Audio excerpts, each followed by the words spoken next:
já colhei, ó. Já tá prontinho aqui, ó. Já tirei a polpa todinha, botei aqui nessa bacia.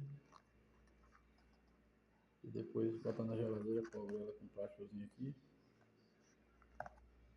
Botar na geladeira aqui que não arruina não, ó. Tem polpa muito aqui, ó. Aqui é semente.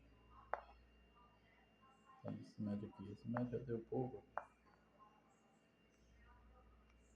Aqui é a casquinha dela. Só terrinha.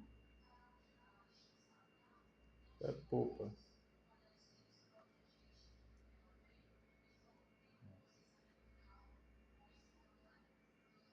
E é plantada no vaso. No vaso aqui.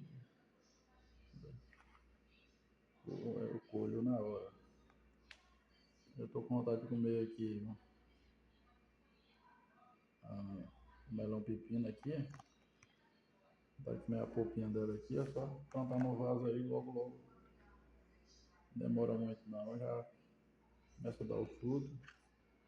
Já tira aqui. Semente não falta aqui.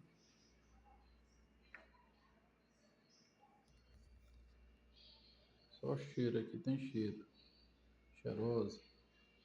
E bota açúcar mascavo. Bota rapadura e bota, né? É gostoso. Se quiser botar açúcar mascavo é bom demais. Só um pouquinho, só bota um pouquinho mesmo. Ele é tipo um suco.